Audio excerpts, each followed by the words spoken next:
Okay.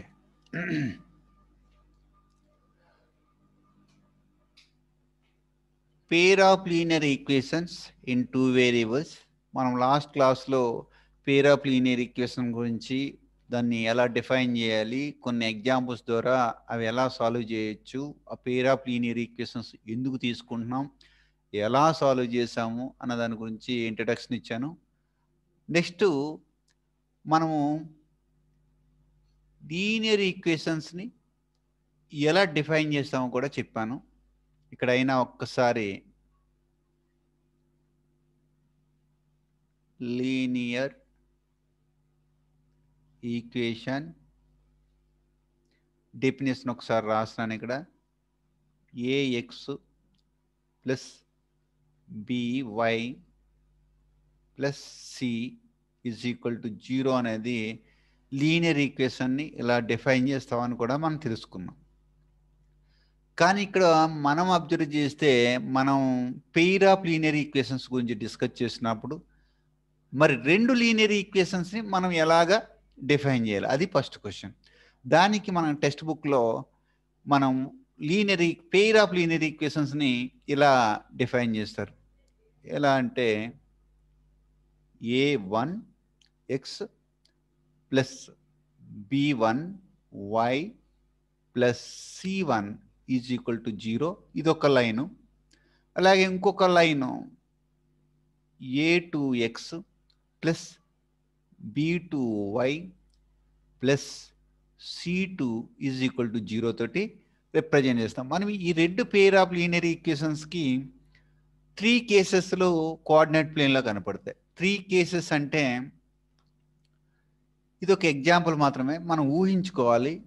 ఇది coordinate plane అని మనం అనుకుంటే కనుక ఈ కోఆర్డినేట్ ప్లేన్లో ఈ రెండు లైన్స్, ఈ లైను ఇలా వెళ్ళినప్పుడు ఫర్ ఎగ్జాంపుల్గా ఇలా వెళ్ళింది అనుకుంటే ఇంకొక లైన్ అనేది దీన్ని ఎక్కడైనా కట్ చేయొచ్చు ఇలా గ్రాఫ్ గీసినప్పుడు. ఇన్ జనరల్గా ఇదొక కేసు మాత్రమే. ఈ రెండు ఇంటర్సెక్టింగ్ లైన్స్ అయితే ఈ లైన్స్ని మనము కన్సిస్టెంట్ అంటాం. దీనికి యునిక్ సొల్యూషన్ ఉంటుంది. Consistent, very very important. Consistence very very important. Unique solution ఉంటుంది. ఇలా ఉన్నప్పుడు దీని గురించి మనము ఈజీగా చెప్పొచ్చు. ఇప్పుడు ఫర్ ఎగ్జాంపుల్ నేను తీసుకున్న ఈ లైన్స్ ఉన్నాయి కదా, ఇందులో ఇక్కడ పేర్ ఆఫ్ లీనియర్ ఈక్వేషన్స్ ఇదొక పేరు, ఇదొక పేరు, ఇదొక పేరు. మన టెక్స్ట్ బుక్లో example problem very very important ఇది. ఇందులో ఇవి ఇంటర్సెక్టింగ్ లైన్సా కాదా అని మనం ఈజీగా చెప్పొచ్చు. ఇంటర్సెక్టింగ్ లైన్స్ అయితే ఒక కండిషన్ని కంపల్సరీ సాటిస్ఫై చేస్తుంది. ఎక్స్ కోఎఫిషియెంట్స్ యొక్క రేషియో, వై కోఎఫిషియెంట్స్ యొక్క రేషియో ఒకదానితో ఒకటి ఈక్వల్గా ఉండదు. అటువంటి లైన్స్ ఎప్పుడు ఇంటర్సెక్టింగ్ లైన్స్ అవుతాయి. ఇక్కడ ఫర్ ఎగ్జాంపుల్ నేను తీసుకుంటే ఇక్కడ a1/a2 is not equals to b1/b2 అయితే కనుక ఆ రెండు లైన్స్ కంపల్సరీ కోఆర్డినేట్ ప్లేన్లో కంపల్సరీ ఇంటర్సెక్ట్ అవుతాయి.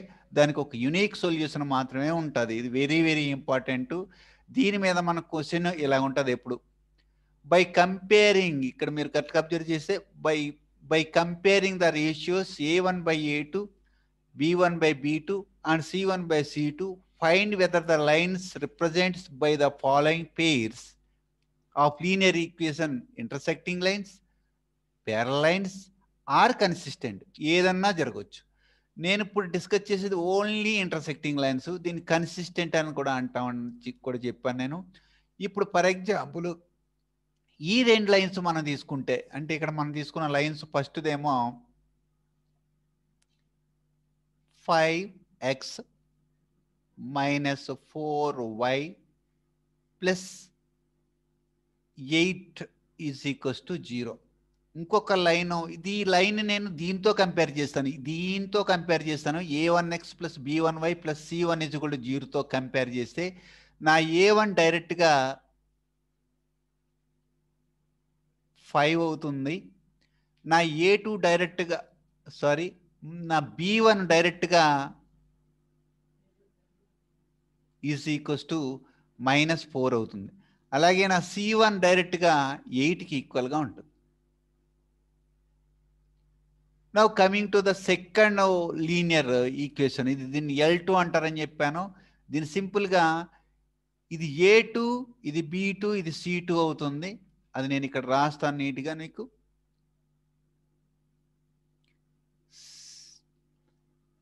7x plus 6y minus 9.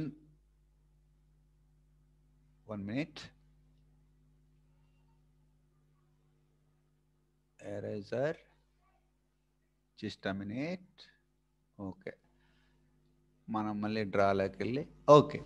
ఇప్పుడు మనము ఇక్కడ 6y minus 9 is equals to 0. ఇది మన సెకండ్ లైన్. ఈ సెకండ్ లైన్లో దీన్ని నేను A2 అనుకుంటాను, దీన్ని B2 అనుకుంటాను, దీన్ని C2 అనుకుంటాను.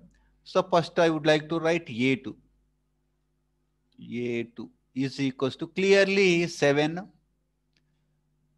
B2 is directly equals to B2 is equals to 6 and C2 is equals to direct గా -9.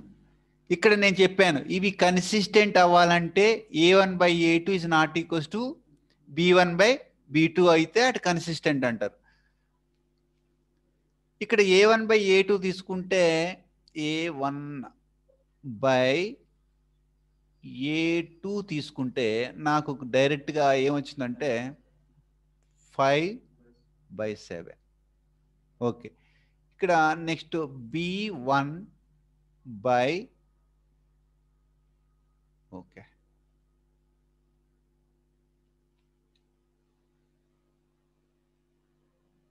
ఇక్కడ పడతలేదు. మనం ఏం చేద్దామంటే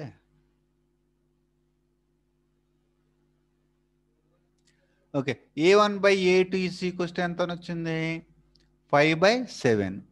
ఇప్పుడు నేను ఇక్కడ B1/B2 తీసుకుంటాను. B1/B2 అంటే -4 బై ఎంత? 6. Clearly A1/A2 is not equals to B1/B2. Therefore, these lines are consistent. నేను ఇక్కడ మళ్ళీ ఒక్కసారి చేసి చూపిస్తాను. A1/A2 is equals to ఎంత? 5/, ఓకే ఎస్, ఎక్కడ ఉంది 5/7? 5/7. ఓకే, 5/7. అలాగే B1/B2 is equals to ఎంత? 4/-4/6. క్లియర్లీ ఇక్కడ A1/A2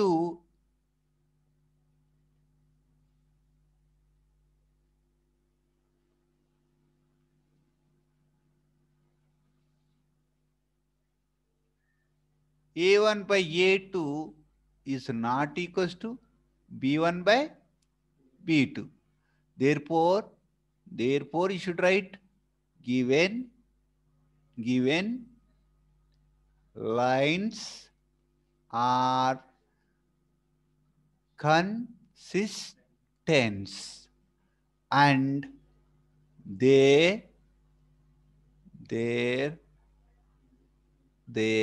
are